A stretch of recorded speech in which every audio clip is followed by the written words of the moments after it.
আসসালামু আলাইকুম। শুভেচ্ছা। দুপুর ১টা ৫-এর সংবাদ থেকে স্বাগত জানাই মোহাম্মদ ফয়সল উদ্দিন। প্রধান উপদেষ্টার প্রেস সচিব শফিকুল আলম বলেছেন, আগামী মাসের মধ্যে পাঠ্যপুস্তক সবাই হাতে পাবে। অন্তর্বর্তীকালীন সরকার এটি নিয়ে কাজ করছেন। গতকাল রাজধানীর ফরেন সার্ভিস একাডেমি মিলনায়তনে ব্রিফিংয়ে তিনি এসব কথা বলেন।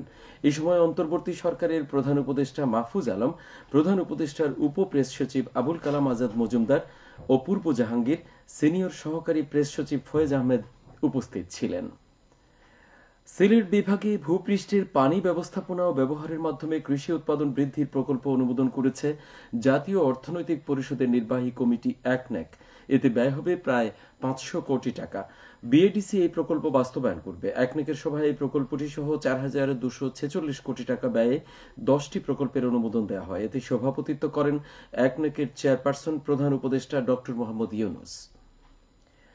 সমাজ কল্যাণ মন্ত্রণালয়ের উপদেষ্টা শারমিন এস মুর্শিদ ৩ দিনের সফরে আজ সিলেট আসবেন। আজ রাতে তিনি শহরে শীতার্তদের মধ্যে শীতবস্ত্র বিতরণ করবেন।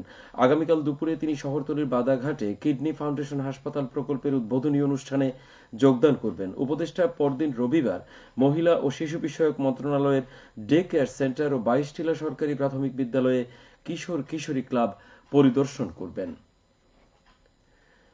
পর্যটন শিল্পকে বিকশিত করতে প্রথমবারের মতো ৩ দিনব্যাপী হারমোনি ফেস্টিভ্যাল মেলা শুরু হয়েছে আজ মৌলভীবাজারের শ্রীমঙ্গল উপজেলায়। সকালে প্রধান অতিথি হিসেবে উপস্থিত থেকে মেলার উদ্বোধন করেন প্রধান উপদেষ্টা কার্যালয়ের মুখ্য সচিব এম সিরাজউদ্দিন মিয়া।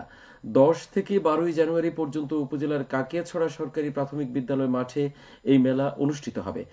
উপজেলার বিভিন্ন নৃ-জাতিগোষ্ঠীর বর্ণিল জীবন ও সাংস্কৃতিক মেলবন্ধন এই হারমোনি ফেস্টিভ্যাল প্রতিদিন সকাল ১১টা থেকে রাত ৮টা পর্যন্ত চলমান থাকবে।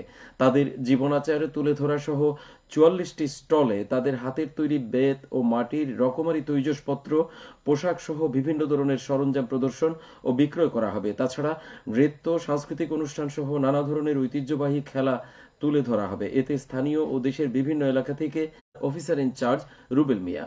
আলোচনা সভায় বিশেষ অতিথি হিসেবে উপস্থিত ছিলেন উপজেলা বিশ্বনাথ ইউনিয়ন পরিষদের চেয়ারম্যান দয়াল উদ্দিন তালুকদার, বিশ্বনাথ ইউনিয়নের দায়িত্বপ্রাপ্ত beat officer SI Abdul Hannan, সহকারী beat officer SI Saidur Rahman, police সদস্য এবং বিভিন্ন শ্রেণী পেশার ব্যক্তিবর্গ এতে উপস্থিত ছিলেন।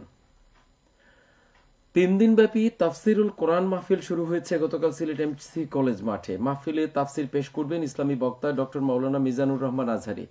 মাহফিল চলবে প্রতিদিন বিকেল ৩টে থেকে রাত ১০টা পর্যন্ত। শেষ দিন ১১ জানুয়ারি সকাল ১০টা থেকে দুপুর ১২টা পর্যন্ত মহিলাদের জন্য বিশেষ মাহফিল অনুষ্ঠিত হবে। এছাড়াও তাফসির পেশ করবেন বিশিষ্ট ইসলামী চিন্তাবিদগণ। আঞ্জুমানে খেদমতে কোরআনের আয়োজন করেছে। এদিকে মাহফিল চলাকালীন সময়ে যানজট এড়াতে নগরের ৫টি সড়কে যানবাহন চলাচল নিয়ন্ত্রণে থাকার কথা জানিয়েছে সিলেট মহানগর পুলিশ। নগরের ৫টি সড়কে বাস, মিনিবাস, পিকআপ ও ট্রাক সহ সকল প্রকার ভারী যানবাহন চলাচল সাময়িকভাবে নিয়ন্ত্রিত থাকবে।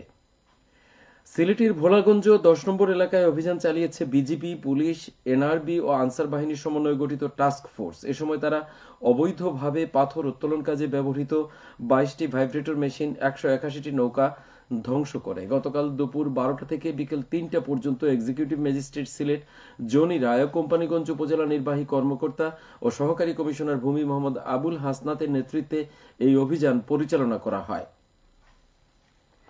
খেলার খবর। ক্রিকেট। সিলেট আন্তর্জাতিক ক্রিকেট স্টেডিয়ামে বিপিএলে আজ দুটি খেলা অনুষ্ঠিত হবে। প্রথম খেলায় দুরন্ত রাজশাহী খুলনা টাইগার্সের এবং দ্বিতীয় খেলায় সন্ধ্যে ৭টায় ঢাকা ক্যাপিটাল সিলেট থান্ডারের মোকাবেলা করবে। সবশেষে আবহাওয়া।